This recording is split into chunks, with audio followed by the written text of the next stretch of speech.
Father, thank you so much for this wonderful morning you have given us. We pray that every one of us here, Lord, will receive a rhema from you. And Holy Spirit, continue to work in our needs. And I pray for those who are coming, that you will protect them as they come here, provide a transform. Thank you, Lord. In Jesus' name we pray. Amen. Praise God. So, amen. Praise the Lord. Ating nakita yun dyan, yung guaranteed success. Ibig sabihin ay garantiya na ikaw ay magtatagumpay 100%, walang duda, nasusunod ka lang. Sabi lagi sinasabi, yes Lord, yes Lord. Diba? Sabi ng kanta natin ay, Jesus, ikaw ang buhay ko. Kinanta mo yun, ibig sabihin siya yung Lord sa buhay mo, siya yung Panginoon mo, siya yung Hari mo. Kung nandito ka, ay kumakanta ka para sa Kanya. So, let's continue our topic series na guaranteed success na yung ating text ay Joshua 1:8. Yan yung ating text sa series na yan. And we have learned already na ang success is fulfilling the reason. Okay, we have learned that success is fulfilling the reason for your existence. So, ibig sabihin, ang tagumpay na sinasabi sa Joshua 1:8 ay pagtupad sa dahilan bakit ka nabubuhay sa mundo. So, before I will continue, I will just announce, ano pa na ngayon? April. Okay. So, that will be the theme this coming December. So, you choose the purpose, kung sino sa inyo, yung purpose niya gusto niyo i-portray at paano siya nagtagumpay. I-portray at hindi niyo yung i-play dito, pero kayo yung mga actor at mga actress, yung purpose ng isang tao na sa grupo niyo rin, i-portray niyo at paano niya maabot yung kanyang tagumpay ngayon sa pagtupad ng layunin. And, ano nyo, kayo yung actor at mga actress, ilagay sa video. Okay? So that will be on December. Are you excited? Yes. So just review. Inano lang ni Lord sa akin na habang nag-worship. Kasi nung nakaraan, sabi ko, Lord, ano kaya gagawin sa December? So tayo pa, no? Even yung decoration na pinakita ni Lord. Binigyan ako ni Lord ng idea.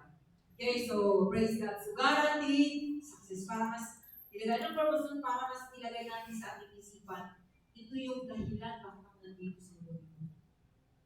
So yung purpose ng tao ito na i-portray nyo. So ganun din nangyayari sa iyo. Alam mo, kailangan na lang, kata natin, Jesus, I believe in you. Just believe it.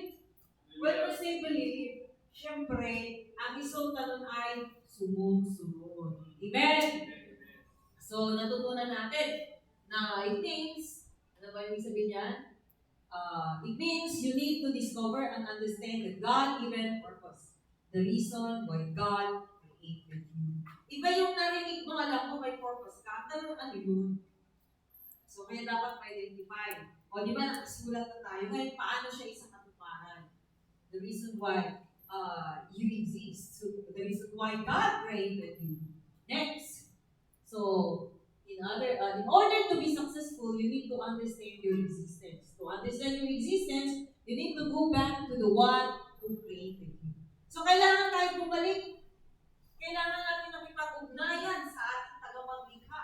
Dahil pag wala siya, out siya sa buhay mo, hindi mo talaga matutupad yung gusto niyang ipagawa sa iyo. May pinapagawa si Lord sa atin, and that is our mission. And it has something to do with your passion. Magiging excited ka. So, ang pagtupad sa layunin ng Diyos ay excitement ang mararanasan mo, fulfillment, contentment. Kasi yun ang pinapagawa niya sa iyo. Kung sa ating pagod sa malaking puzzle, di ba?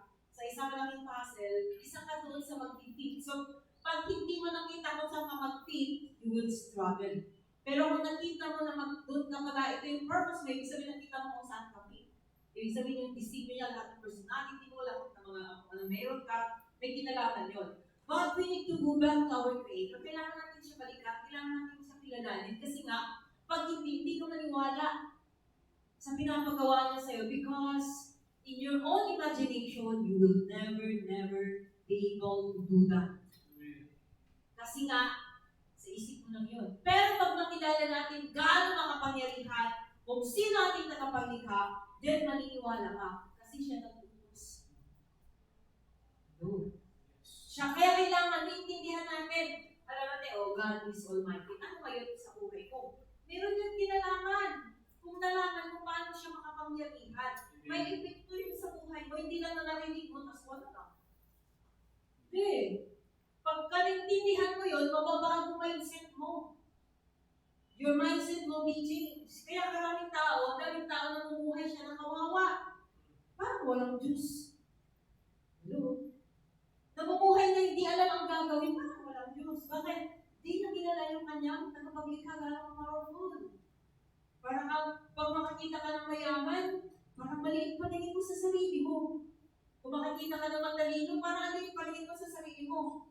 Kung makakahalbilo ka sa ibang tao na nagsusosyal ng kanilang mga damit, parang maliit mo paningin sa sarili mo. Why? Because we do not know our Creator. But if we know, kilala natin kung sino yung ating Creator at naintindihan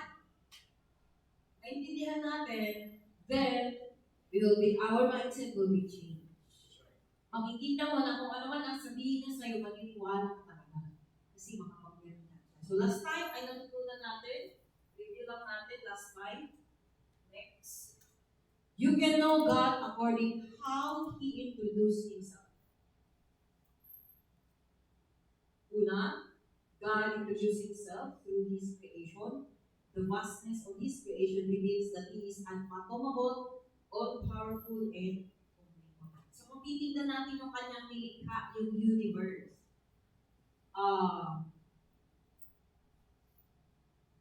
nakapunta ba doon? Huwag lang ako siya. Kasi pag nilakasan ko sa video, para alam mo yung parang masabi. Now, una, kapag makita natin yung kanyang nilikha, sabi nila, yung science daw ay contradict sa sinasabi ng Bible.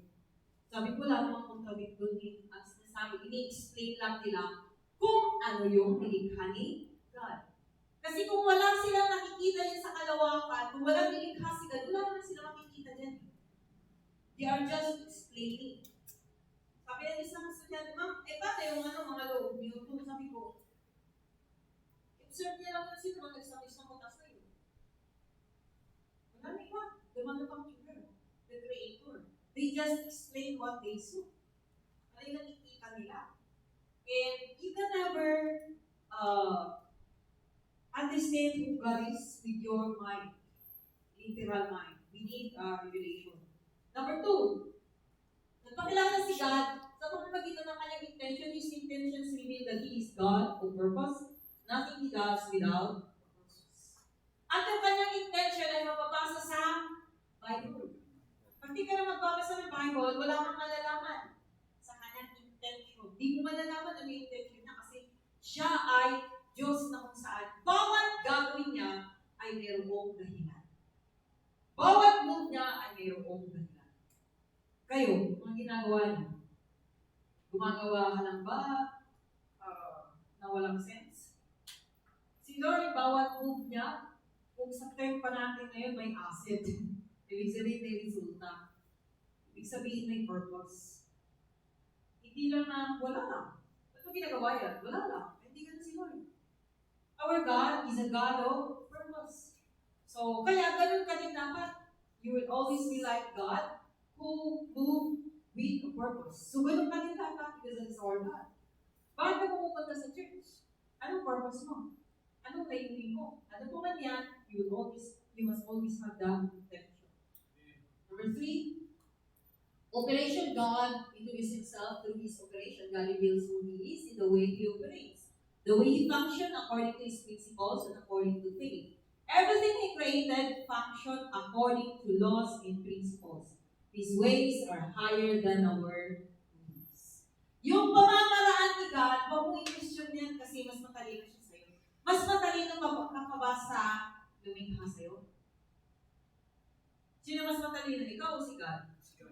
Siyempre si God, nalalayo. Bakit natuturuan si God? Why do you complain?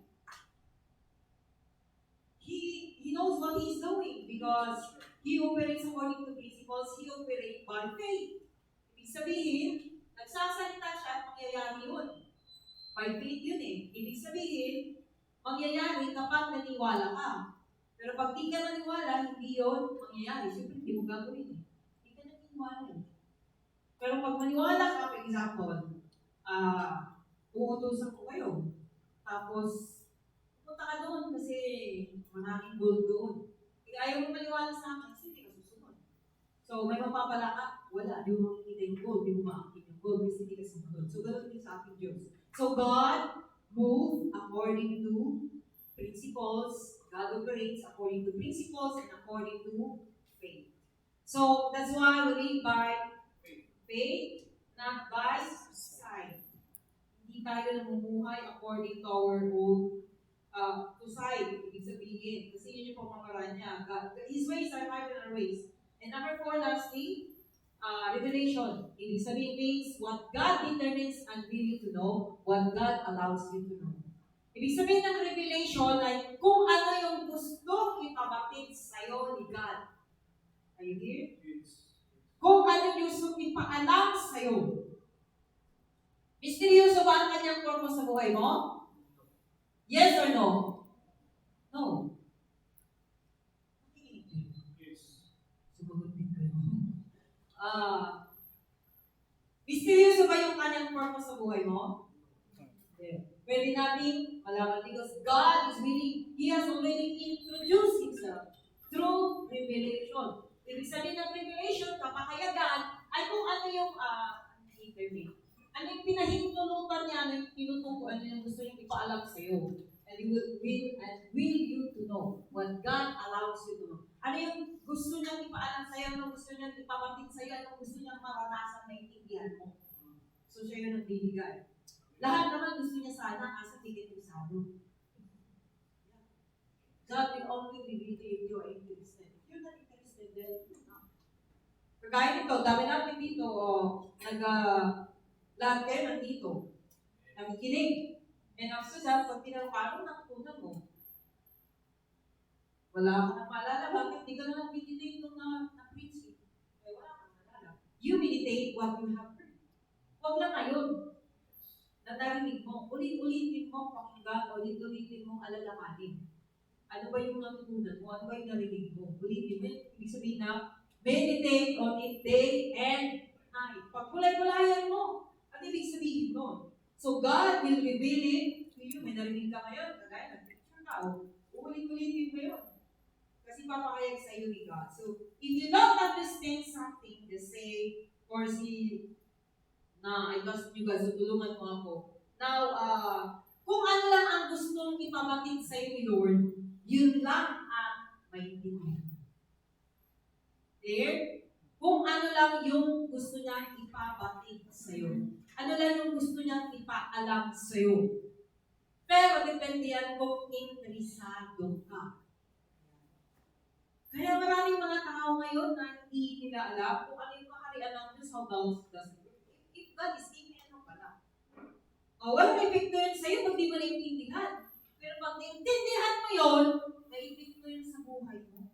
It will be impact in your life. So, that's why God only wants you to know what He wanted you to know. Kung ano lang gusto ipaalam sa'yo ni Lord, yun lang ang malalaman mo. Walang pagalingan dito. Kahit gano'n ka pa katalino sa school, kahit first schooler ka pa sa school, kung ayaw ipaalam sa'yo ni God, hindi mo alam yun. Anong basihan ni God para ipaalam sa'yo ni talino? Yung interest mo. Yung availability mo. Handa ka bang matuto? Yes or no? Yes. Kung handa ka matuto, pagdala mo ng panahon. Hindi ka na dito makikinig. Pag uwi mo, pag ulit-ulayan mo, ano nga ba yun? Kung nalimutan mo, pumunta ka sa YouTube ko. That is meditating day and night. Pero ganito, ulit-ulit din. Kasi gusto ni Lord ipaalam sa bawat isa sa atin. But there are times na merong mga bagay ka na gusto unawain. So if God Lord, I trust in you. You are God. Amen. He knows what He is doing. Alam niya kung anong ginagawa niya. Kung ano lang yung gusto niya para sa iyo, yun lang yung dapat. So, huwag mo nang kakalin yung hindi alam. Sabi ng iba, saan nakaposisyon si God nung ginawa niya yung earth? May tuhod ba si Lord? Sabi ng isang estudyante, Ma'am, may tuhod ba si God? Yun yung tanong niya. Sabi ko, baka susunod mong tanong yan, may paan si Lord? O saan siya nakatungtong nung likhaan tayo? Sabi ko, sagutin ko yan Sabi namin sinasabi, the manual of life. The manual of life says, He is a spirit. Ang spirito walang tuhod. Kung may sinabi yun, may mata siya sa Bible, inunahan na kita, just a figurative. So, yes. Kung may magpilosopo sa inyo, sabi ng Bible, Spirit of God, so hindi mo siya makita. So there are things that we don't understand that you know from the Lord. Ayun yung maalam sa'yo. So just trust God. Amen? Yes. Pagtiwala ka lang sa Lord, powerful siya. Hindi naman siya gagawa ng para sa ikasasama mo. Para lahat sa ating ikabubuti. In fact, tapos na tagumpay na tayo Tayo lang ang may responsibility. Huwag mong ibalik yung trabaho kay God dahil tapos na siya nagtrabaho sa buhay mo. And still working until this time. But in His mind, you are already successful. Amen? Yes, right. Gawin mo lang yung mga dapat na principles. So if you don't understand something, just say, Lord, I trust you. Amen? Yes, amen. There are things, the secret things belongs to the Lord. There are things in life, that we don't understand, that just trust in God. So He will reveal Himself to you through His Word. Paano pinapakilala, pinapaalam. So, meron ba? Wala. Okay. That's why you cannot know and understand if He doesn't want you to know. If you don't understand something, just say, God, I trust you. You know what is best for me. Amen. So, pag di mo naintindihan, sabi mo, Lord, I trust you. Huwag ka na mag-reklamo. Next. So, ito lang. He will just reveal Himself to you. Paano i-reveal Himself sa sarili niya kung ano yung gusto niya sa'yo? He can also reveal Himself through His words, sa Bible, yung salita niya. Papakilala niya sarili niya doon. And through your experience, kagaya nila Moses, kagaya nila Peter, nakaraan, He can reveal it through His creation, His intention, and His operation. So, doon ipapakilala niya sa iyo. So, since He has already introduced Himself, it's easy to go back to our Creator now. We have already known our manufacturer. So, walang taong pwedeng makilala niya yung kanyang sarili na hindi bumabalik sa tagapaglikha. Hindi mo makikilala, hindi mo malalaman din kung anong dahilan bakit ka nandito sa mundo nito kung hindi ka babalik sa tagapaglikha. Never. Kasi, siya lang ang pwedeng mag-reveal sa'yo. Maybe I can teach you, I can guide you, pero siya lang talaga ang pwedeng mag-reveal sa'yo. So, iba na. God had already guaranteed our success. Ibig sabihin, sinigurado niya, it's certain. In this world, it's full of uncertainties. But in God, everything is certain. Amen. Sa mundong ito, sabi nila, maraming mga bagay na walang kasiguraduhan. Pero kay God, mayroong kasiguraduhan. Assurance. Ayan. God already assured your success because He has already introduced Himself and God designed you to succeed. Alam na natin yun. Hallelujah. And the success that God is offering to us is a success without stress. No. Yung success na tinutukoy sa Joshua 1:8 ay success na walang stress. Because God has already designed you. So yung ating text ay makikita sa Joshua 1:8. Okay. Ito dapat mga malalaman natin. So, God designed you to succeed. Dinisin niyo yung kanya na magtagumpay. Okay. Ang text natin ay makikita sa Joshua 1:8. Basahin natin ang sabay-sabay. 1, 2, 3, go! Keep this book of the law always on your lips. Meditate on it day and night, so that you may be careful to do everything written in it. Then you will be prosperous and successful. So, nandiyan lahat. Ibig sabihin, sabi ni God, dinisinyo kita ng magtagumpay. Ito yung mga dapat mong gawin. So, nagawa na lahat ni God. And you can never connect to God if you do not know Him. Hindi ka rin matutupad kung hindi ka mag-connect sa Kanya. Hindi mo rin makikilala sa sarili mo at matutupad yung layunin mo sa buhay mo, layunin niya sa buhay mo pag hindi ka makipag-connect sa Kanya. Lalo na pag di ka umaattend at hindi mo alam. Are you here? Yes. Magiging ignorante ka. Remember, pag ignorante ka, ay i-control ka ng devil. That's why the devil don't want you to understand. Anong gagawin niya para hindi mo maintindihan? Patutulogin ka niya. O ayan, sino natutulog? O kaya ay i-distract ka niya. So, cellphone ka, nakita.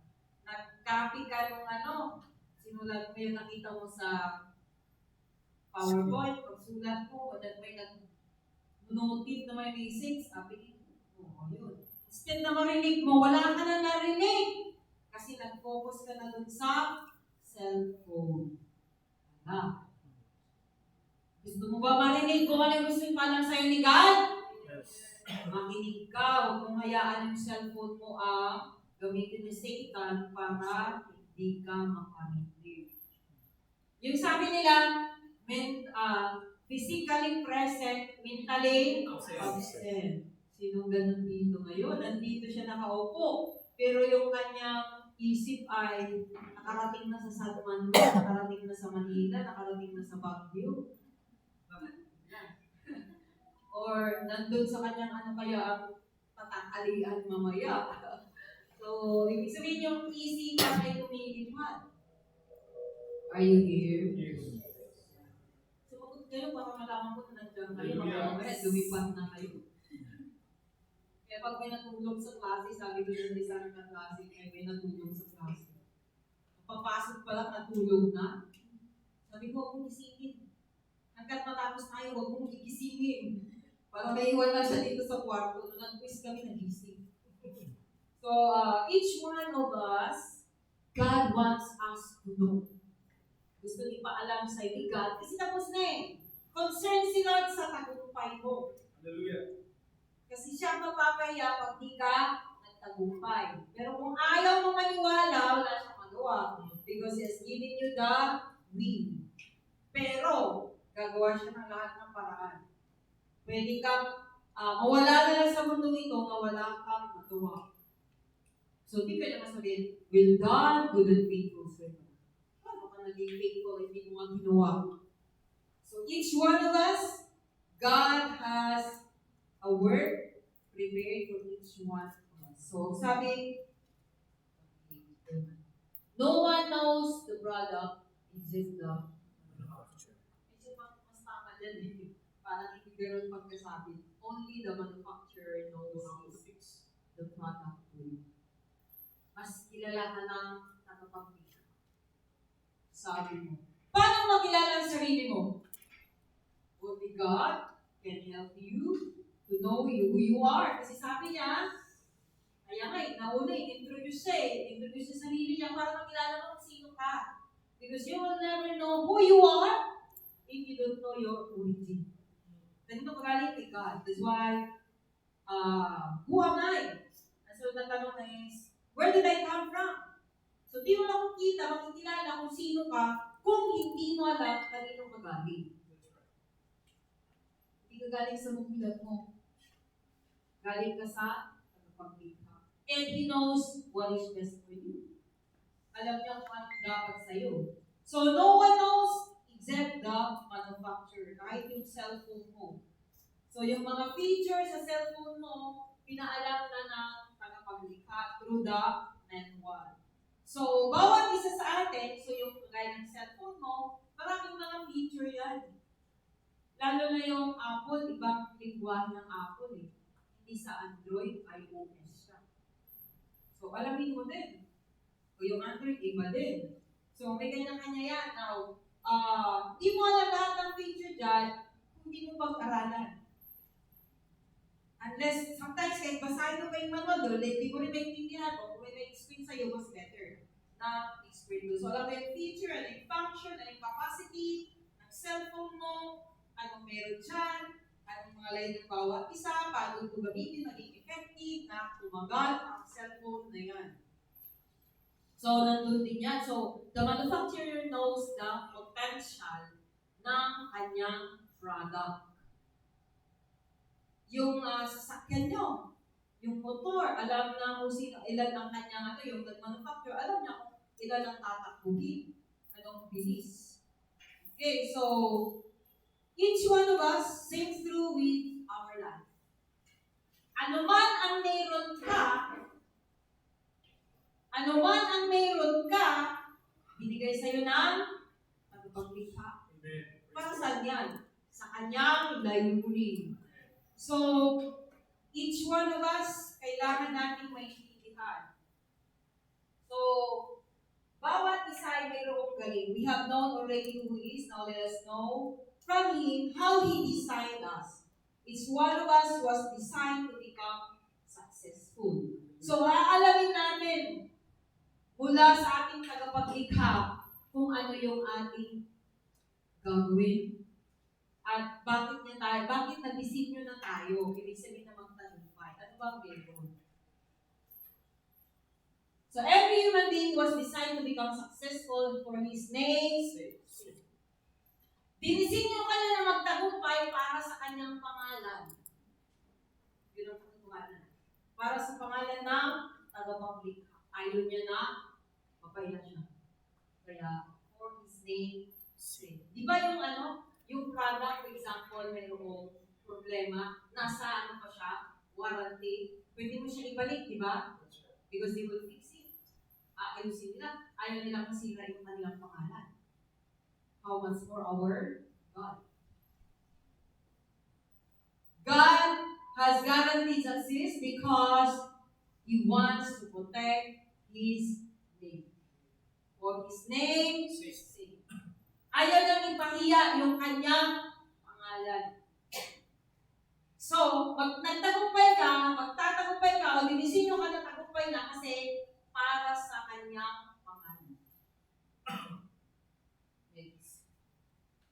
So, that's why He created you in His image and likeness. Lumabas sa Genesis 1:26. Pangalawa, He has already made known your end. Isaiah 46 verse 10. Pangatlo, He has already prepared your work to do. Ephesians 2:10. Ibig sabihin yung trabaho mo nakahanda na.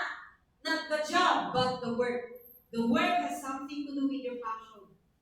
Number 4, He has already laid down the principles of life. Just go 1:8. Ibig sabihin lahat na tuntunin na susundin mo, may guidelines ka na para siguradong magtagumpay ka. And lastly, He has already provided all your needs. Philippians 4:19. Tapos. Praise the Lord. Tapos na teaching. O, di ba? You are designed to become successful. Dinisin mo naman. Tapos na. So, ibig sabihin, hindi ba po pwedeng sabihin na bahala na si God? Pag yun yung attitude mo, bahala na si God, kawawa ka. Bakit? Kasi sinapusan ni God, dinigan na ito responsibility. Now is your turn. Now is your responsibility. God will just wait on you kung susundin mo yung kanyang tinalagang tuntunin. Pero pag di ka gumawa, di ka magtrabaho, sundin, gawin yung responsibility mo, pinanganak ka mahirap ka pa rin mamatay. Pinanganak ka puno-puno ng potential, dala-dala mo pa rin. Hindi mo na-maximize. Anong ginagawa mo? Maghapon ka nakaupo. Maghapon nakahilataw. Maghapon nanonood lang ng cellphone. Wala kang pasok. Tulog na maghapon. Anong ginawa mo? The potential that you possess, hindi mo nagamit sa Kanya. Because God has already provided all your needs. Nakatingin ka kasi sa iba, nandyan na sa'yo lahat, binigay na lahat ng God sa'yo. Anong ginagawa mo? Nakatingin ko sana, gano'n din ako sana. Nandyan na nga sa'yo eh. I-provide na yung Lord. Dinisinyo ka na lahat na yun. Ay, 5, di ba? God put His image. Next. So, isa-isayin natin yan. But I will just mention, explain the 3. Yung kalahati, yung 2 sa susunod na linggo. Kasi makagutin tayo ng alauna. Okay, are you here? Yes. So, successful ka na. God has already, God decided to become successful for His name sake. At ibinin siya He created you in His image and likeness. Ito pa ulit-ulit na natin ito naririnig eh. Genesis chapter 1 verse 26. Then God said, let us make mankind in our image, in our likeness, so that they may rule over the fish in the sea and the birds in the sky, over the livestock and all the wild animals, and over all the creatures that move along the ground. So, ulitin natin yung image. Ano ibig sabihin nun? Image means nature or character. God put His nature in us. The nature of God is the fruit of the Holy Spirit. It's natural for us to love, to appreciate beauty. You don't want to be lonely. You don't want loneliness because it's your nature to be happy. It's your nature to be joyful. You don't want chaos because your original nature is peaceful. Ayaw mo ng malungkot kasi hindi ka na-design na maging malungkot. Na-design ka na maging masaya. Next. Likeness, how God functioned. As we all know, He functioned according to principles and by faith. So, pakibalik-ulit dun sa nature. So, ang nature, God put His nature in us. Ano ba yung nature maliban dun sa fruit of the Holy Spirit? The nature of God is He's a creator. He never stopped working. Di ba? Ang last Sunday, He never stopped working. He never stopped working. Until this time, He is still working. How about you? Are you also working? Pag sinabi natin working ito, hindi nagtatrabaho pumunta ka sa office. No, I'm not talking about that. The word that I'm talking is, are you working on your potential? Yung galing mo, mayroon ka dyan. Wino-workout mo ba? Kapag wala kang ginagawa dyan, papasok pa lang sa school, pagdating mo, palaro-laro lang. Pagkagaling sa school, palaro-laro lang. Pag-isip sa umaga, palaro-laro lang. Ano ginagawa mo doon sa galing mo? Ginagawa mo doon sa talent mong binigay sa'yo ni God. Are you discovering? Are you using it or not? Okay. So the nature, God's nature, He is powerful. Ibig sabihin, hindi siya nawawala kasi He's still working until this time. Ibig sabihin, He's still creating until this time. He never stop working. Ibig sabihin, hindi siya nauubusan ng ideas. Imagination is work. Doon sa 365 days na discover yung potential. Ang pag-imagine, work yan. Are you here? Yes. Pag-imagine is work. If you want, God has given you the ideas, then you will imagine. Then begin to write. Because He never stop working. It means He never stop allowing you to, you never stop receiving ideas. Are you listening? Yes. Okay. Now, He is full of ideas and He is full of potential. Pag may na-receive kang ideas, ibig sabihin, you can work. Paano? Through your imagination. Paano mo ito gagawin? Okay. Ano ang likeness of each one of us? Because God has given us His nature. He put His nature in us. He has put His nature in each one of us. Then, we will be able to do what we wanted to do and what we wanted to fulfill. Ganon tayo ka-powerful. But the nature that God put in you had been corrupted.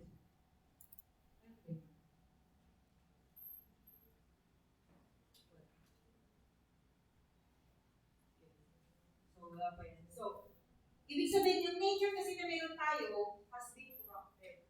That's why hatred or bitterness make you sick because it's not your nature to be. You always want to be joyful and don't want to be lonely. Ayaw mo ng away, ayaw mo ng magulo kasi dinisin nyo ka na maging peaceful. Gusto mo na gumawa ng mabuti, you want to do good, to be kind. That's why you love to do good even though people abuse you sometimes.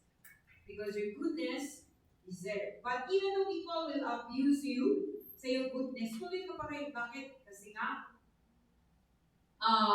hindi ka na-disilyo na gumawa ng masama.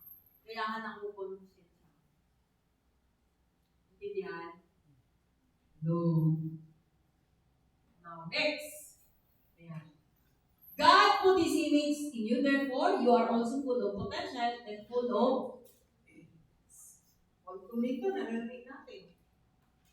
You can do what you wanted to do in life. This is very dangerous, but God is so wise. He also created us to function like Him. That's why He established laws and remember, nothing is impossible with God. For you, nothing is also impossible with you. Yan ang katotohanan. Lahat na naisip mo, kaya mo yung gawin. Lahat na na-imagine mo, kaya mo yung gawin. Di ba yung mga nalapintura na nag-drawing? Ano ba yung inisip mo, kaya mo i-drawing yun? Ano yung kaya, di ba, Grace? Ano ba yung inisip mo, kaya mo ba i-drawing? Come on. Kaya? Di ba wala? Ano ba yung maisip mo, kaya mo yung drawing yun, i-imagine mo paano? O, di ba? O, ikaw da. Ano ba yung inisip mo, kaya mo i-drawing? Yes, you have. Wala lang confidence minsan. Ika lang. Yes, kaya mo. Yun ang sabi. Totoo. The nature. God's nature is in you. Amen. The talent that you possess is God class. The best. First class. Sobra pa. Ano mang talento meron ka, the best yan. Whatever you can imagine, you can do it. Bigyan ka ng kakayahan. Just believe it. Just believe it. Yun ang meron ka. Ano man ang iniisip mo, kaya mong gawin yun. Anything you want to do, you can do that. But God is wise. Bakit? Kasi delikado, paghayaan ka na, walang boundary. Because nothing is impossible also with you. Kasi kahit kalukuhan, pwede mong gawin yun. Are you here? Yes. That's why He laid down principles. Ginawa niya rin tayo na mag-function kagaya niya. He established laws and principles. Example na lang, sa kalsada, pwedeng kaya, yung motor mo, kaya tumakbo ng 200 or 180, 150, kaya yan. Pag gusto ka sa kalsada, kaya yan. Yun ang potential na meron ng motor ka. Kaya lang may batas. Kaya dapat sumunod ka lang sa batas para hindi ka mapahamak. So God is wise. Itindihan mo? Kanina maaga pa, may na-discuss siya. Napuntahan mo ba yun? Yes. Ganyan yung ban. Yung nandito, sabi ko ay, mabilis ang takbo dito.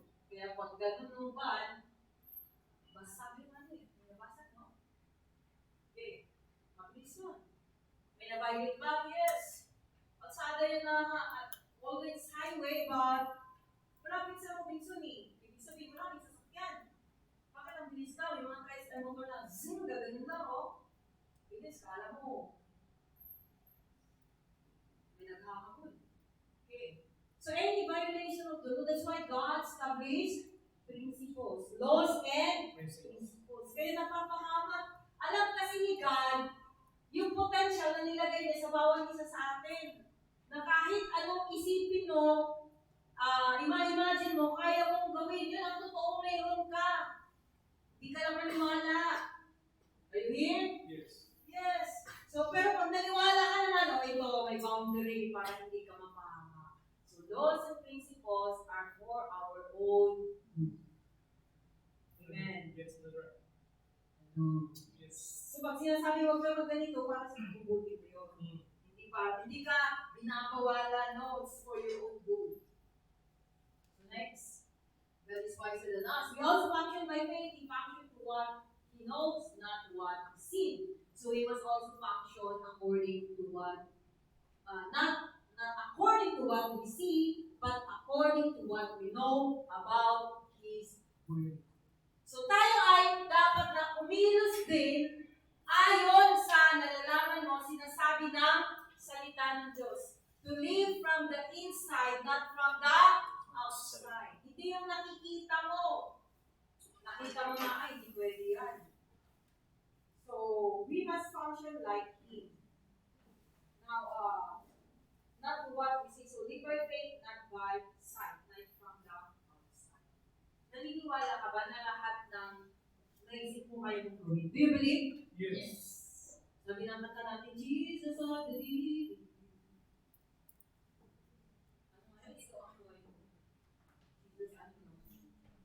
So, ikaw ang buhay ko. Naniniwala ka sa kanya. Naiintindihan mo ba yung kinakanta mo? Na siya yung buhay mo, ibig sabihin. Naniniwala ka na kaya mong gawin kahit ano. That's why God is wiser than us. He established laws and principles. So laws and principles were given to us so that we will be protected from harm. Para hindi ka mapahamak. Kaya sabi ni Pablo, everything is permissible. Ibig sabihin, lahat pwede mo gawin. Lahat pwede mo kainin. Kahit ano dyan pwede. Kahit kumain ka pa ng bukong, okay lang yan. But there is a consequence. Bakit? Kasi ka pwede kang mag-violate ng batas. So, everything is permissible but not beneficial. Lahat pwede mong gawin, pero hindi lahat makapagbibigay ng maayos na ayusan sa iyo. Pwede kang mapahamak. That's why there are laws and principles. Ang problema, kung di mo alam yung batas at tuntunin, kaya ka napapahamak. Tapos yun, nagre-reklamo ka pa kay God, Lord, bakit? Sino may kasalanan? Ikaw eh. That's right. Kahit ano pang complain mo kay God, si God yung magsasalita sa iyo na, sige na anak, tigil na si Lord. Tuturuan ka na ng leksyon. Nandiyan na ako, sigurado natin na. Now you know. God put His image and likeness in us. Lahat na naalala natin, lahat na maisip natin, kaya natin gawin. Pero God is wiser than us. That's why He established laws and principles so that we will be protected. Amen. Amen. His ways are higher than our ways. Number 2. Kung naiintindihan niyo yun, may impact sa buhay niyo. Number 2. He has already made known your end. Isaiah 46 verse 10. Hindi nyo papansin yung mga verses natin paulit-ulit eh. Because God wants us to understand. I made known the end from the beginning, from ancient times, what's still to come. It says, I say, sabi ni God, my purpose will stand, and I will do all that I please. Ang layunin ko ang matutupad. Remember, God designed us to succeed for His name's sake. Kaya kahit anong mangyari, ang layunin ko pa rin ang matutupad. Kung ayaw mo, di kita mapayagan sa amin ni God. Ang layunin ko pa rin ang matutupad. So, ano ibig sabihin ng end? Once you will know your end, that's your destiny, your purpose, your place in history, then you will already know what your work is. What are you going to do for your entire life? Yung end mo, yun yung destiny mo. Yun yung purpose, yun yung will, yun yung intention ni God. And your destiny, that's, sabi ni Dr. Robert Lim, is your usefulness in history. Your Your usefulness in history. Are you useful in our history? Will you be useful in our history? Yes. This fulfill the purpose why God created you. Magiging bahagi ka ng history ng mundong ito. Meron kang gagampanan sa history ng mundong ito. Are you here? Yes. Meron. Pag kilala mo ang Diyos, maniniwala ka. Pero pag di mo siya kilala, di ka maniniwala. Because He's powerful. He's the one who created you. He's the one who put you here. Therefore, you have the part in history. Diba yung kata natin, hallelujah, hallelujah, let's take a place in history. You have a place in history. The usefulness in history. So, di mo kailangan na pumunta sa Faith Leader. Bakit? Kasi, sinabi na nga ni God na magtatagumpay kayo eh. Ano yung end mo na yun? Yung usefulness in history. It's in you, wala sa Kanya. Kahit yung manghuhula pa siguro na hindi niya rin alam kung ano yung kanyang dahilan, bakit nandito siya sa mundo. Because the Bible says that we have, God made known the end before He will conclude. So next, your end is your destiny, His purpose. God's purpose for us on earth, His intention and His will. God's purpose is your part in history, your usefulness in history. Then I put down the explanation ni Dr. Robert Lee. Now, alam mo na kung ano yung purpose mo? Yes. Yes or no? Yes. So you portray that on December you choose. So grupo niyo portray niyo sa December. Now, make a place in history. Sino ang pwedeng, sumali by group? Okay, so He has already made known to you your name. Pinakita niya na sa'yo. So, that is the principle how that works. God is willing to reveal to you your destiny. Just take time and focus. Magiging clear para sa iyo.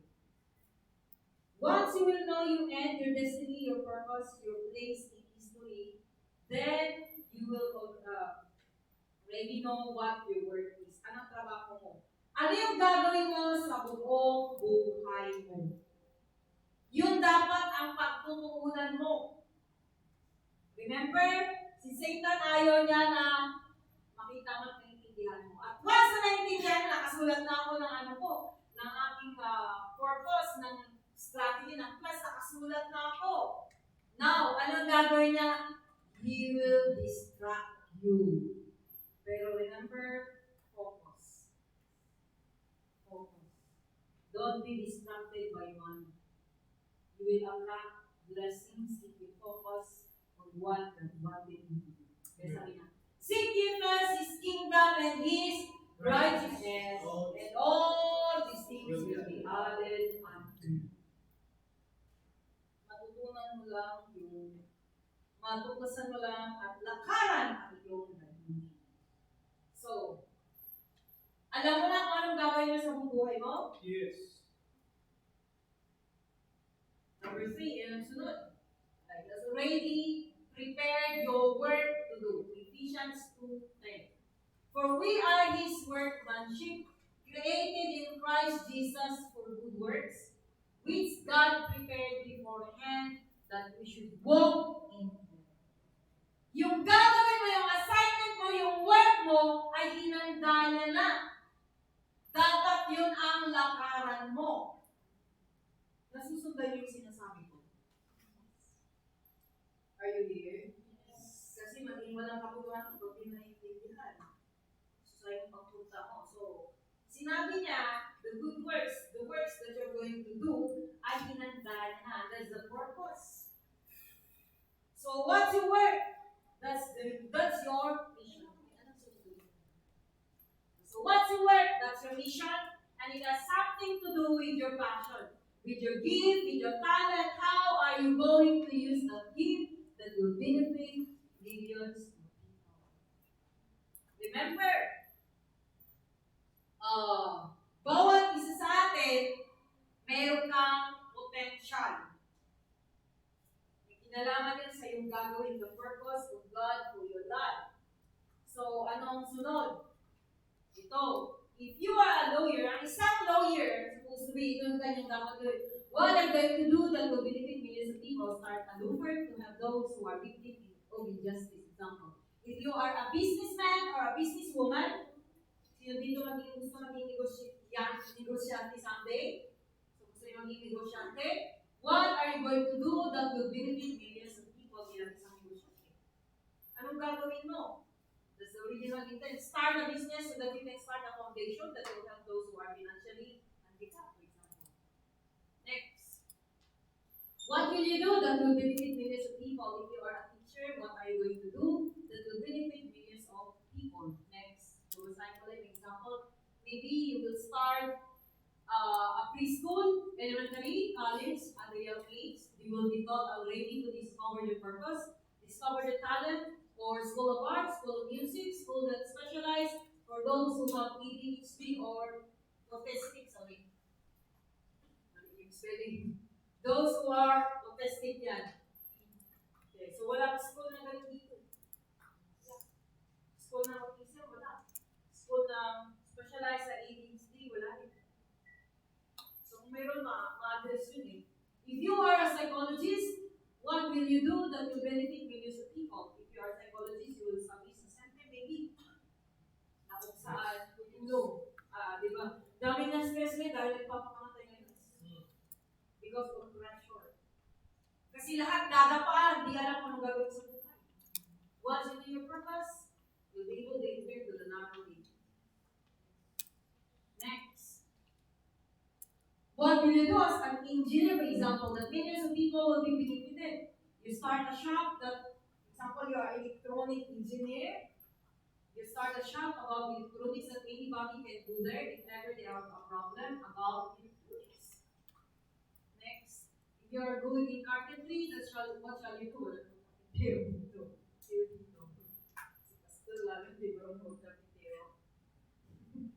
So, if you are a business, what shall you do that will benefit millions of people? If you are a businessman, what shall you do that will benefit millions of people? Literally, millions of people. Yan ang dapat nilagay sa isip mo.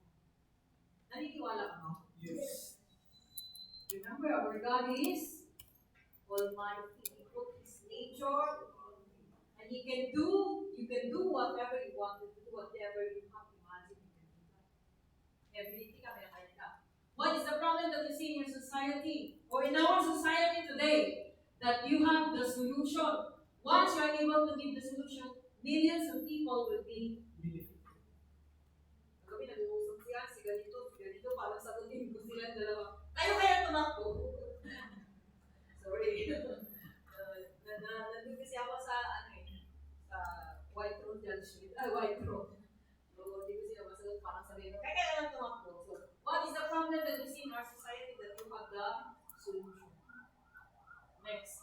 What is your burden or passion that once you materialize, millions of people will be? Ano yung nasa puso? Ano yung passion mo na? Pag ginawa mo yan, millions of people will be. That's something to do with your future. Are you following?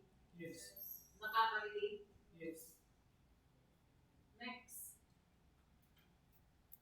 What are your experiences that you don't want other people to experience it?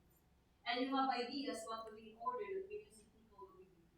May mga naranasan ka na dapat hindi mo naranasan ito ng ibang tao, kaya gagawa ko ng paraan para hindi na nila naranasan. Kasi marami tayong karanasan nakikita eh. So ano gagawin mo? May solution ka? Just complain. Make a solution. Next. What is your expertise that once you establish a shop or a center, a school, a foundation, or produce a product, millions of people will be benefited because that's the solution to the answer of to their problem. Kilala niyo si Henry Ford? Yes. Kilala niyo pa niya ba Ford? But you know na hindi siya nakatapos ng college? High school lang siya. Bill Gates din na nakatapos ng college. They have discovered their hindi lang nila ang purpose. But they have discovered their next. the reason why God gave you professional gifts. There's a reason why God showing to you the problems in our society, in our government, in our families, wherever. Whatever the problems na nakikita mo na may impact sa buhay, God has put that in you para makita mo, okay, magawa mo. So what is the problem? What is your burden? Okay, so what is your burden or passion that wants to materialize? So there's a reason. Okay, so it's because that's your work to do. Your work that will benefit millions of people. What are the things that irritates you? That you have ideas how to solve it. The solution that you have will benefit millions of people. Now, you're still elementary, you're still high school or college, or may ganda. Ano yung gagawin mo na millions na tao ang makikinabang? Yun ang purpose at yun yung trabaho mo, yun yung assignment mo. At may kinalaman yun sa gusto mo, sa passion mo. Saan ka magaling? May kinalaman yun sa iyong pagkakas. Kaya lumagaling meron ka, huwag mong ipag-ibag yan. Dahil gagamitin mo yan sa pagkukuha ng gayunin. Bakit ka na bumintay sa mundo? Lahat tayo may galing. Huwag mo rin sabihin, wala akong galing, wala akong alam. Huwag mo malitin yung ating tagapaglikha. Amen. Praise God. If you didn't believe in yourself, that's insult to our Creator. He's a great God, He's mighty God, He's holy. Yes. He is almighty, He's omnipotent. Ganun siya ka-powerful. Now, I hope your mindset is changed. Our mindset is changed. This is the reason why Jesus came. Yan ang dahilan bakit pumarito si Jesus. Namatay siya sa cross. Yes. Maniwala ka lang, meron kang magagawa. Amen. He died on the cross. Because He wants to restore back to you that kind of mindset. You believe? Yes. Kaya nag-umpisa tayo eh. Paano niya pinakilala sa sarili niya? Pwede sa pagkilala ko si Jesus. Kaya nag-umpisa tayo kung sino yung ating manufacturer. Nag-umpisa tayo doon. Para makilala mo kung anong galing meron ka, para malaman mo na whatever you will discover sa sarili mo, anong galing meron ka dyan. Hindi mo maliitin yung sarili mo. Huwag mong sabihin na bata pa ako. Huwag mong sabihin na wala lang. Yung buhay mo no, you are significant. May galing ka dyan. Hallelujah. Jesus died for you. Para ipalit yung ganung klase. Naniniwala ka na kaya mong gawin kahit anong isipin mo. Sumunod ka lang sa kanyang batas at tuturin para hindi ka mapahama. That's right. Clear? Yes. Pangalawa, you have to connect to our Creator. We need to have a relationship with Him. Because if not, He cannot reveal those things to you. Hindi niya pwede ipahayag sa iyo because He will only reveal to you. Ipapakita niya lang sa iyo yung end mo kung interesado ka. Yes. Pero pag hindi mo malalaman. Gusto niya yung palang sa iyo. Kaya nga siya namatay sa krus. Pag hindi natin alamin, sayang yung pagkamatay ni Jesus. Sayang yung sacrifice niya. Imagine, iniwan niya ang langit, bumaba dito sa lupa. At nung bumaba siya dito sa lupa, pinakita niya sa atin paano mabuhay. Amen. Mabuhay na walang stress. That's why He said, come to me, all of you who are weary and are heavy laden, and I will give you rest.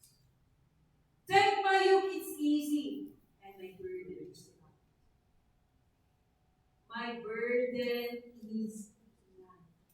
Hindi mabigat, magaan. It means hindi ka ma-stress. Alamin lang natin yung mga batas at tutulungan. And I pray and I hope that each one of us ay hindi natin sasabihin, Lord, God na bahala sa akin. Nilagay na ni Lord ang kanyang nature sa atin, nilagay na ni Lord yung kanyang likeness sa atin, how we are we going to function. Lahat na kailangan natin nandun na. So, huwag natin ibalik sa kanya. Pag mayroon ka lang hindi maintindihan, sabihin mo, Lord, I trust you. Huwag mo lang sabihin, Lord, ikaw na bahala. Because it's our responsibility. And not only that, He died. He came to die on the cross.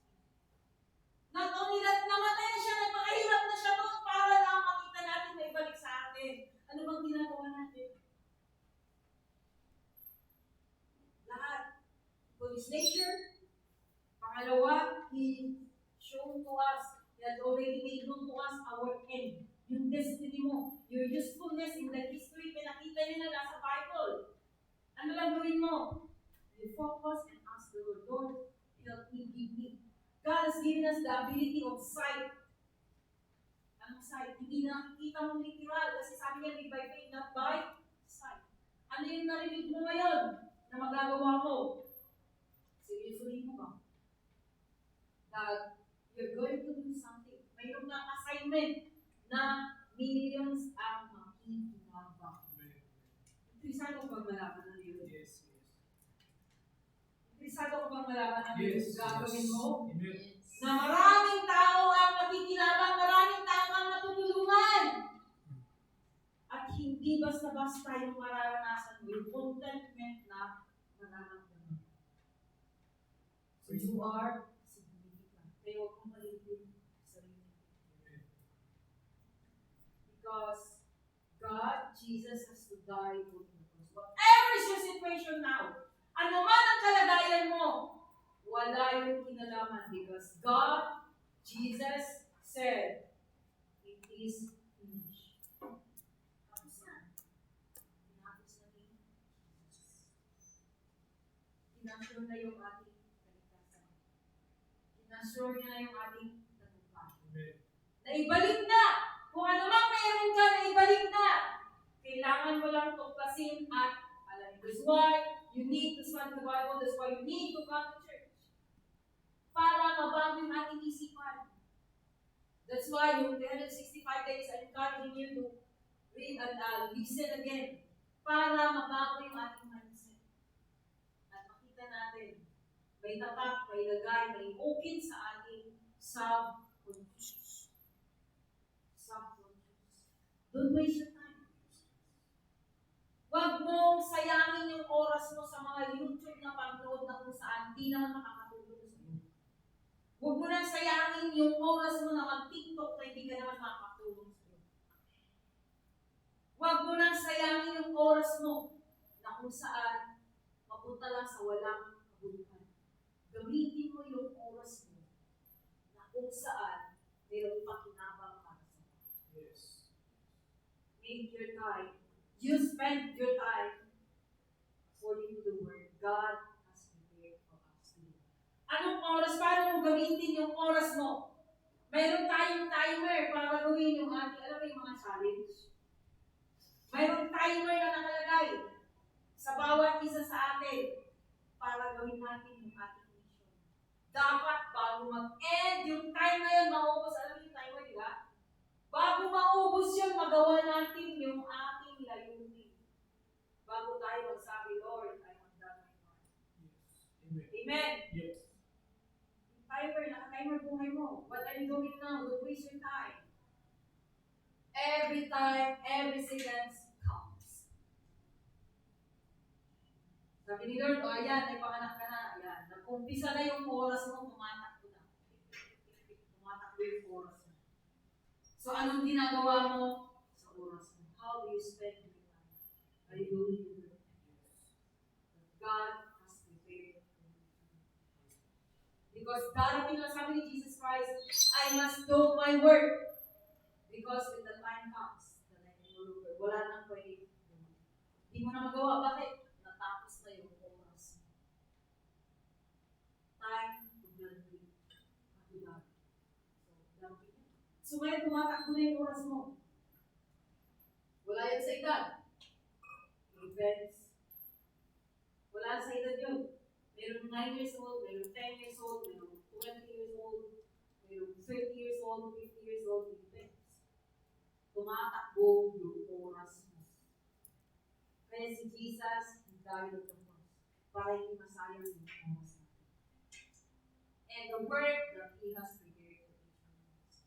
So una, God put His image in us. Pangalawa, pinakita niya sa atin ano yung ating faith. You will become useful in history. That you will do something na millions of people will do. Pangatlo, may handa na lahat ng trabaho mo. Amen. Sa sunod na linggo, tuloy natin ano yung mga tutunin. At lahat na kailangan natin, He'll provide din natin. So, anong gagawin natin? Next Saturday. Praise God. Now is your time. What's your response? Next. Your work is your assignment. Whatever you do, work at it as if you are working for the Lord, not for men. Colossians 3:20. Kaya kahit ano man ang ginagawa mo nito because of God, our King. Because we're doing this for His name sake. Have you found your work? The work that I'm talking is your purpose. The purpose why God created you. The work that I'm talking is your destiny. The work that I'm talking is your usefulness in the history. Amen. The work that I'm talking is your part in the history. Sa history ng earth, nandun ka. Sa kwento ng mundong ito, nandun yung pangalan mo. Naniniwala ka ba? Does your work? Does what Jesus had to do? God. He was crucified. Anong ginagawa mo ngayon? I'm doing your work.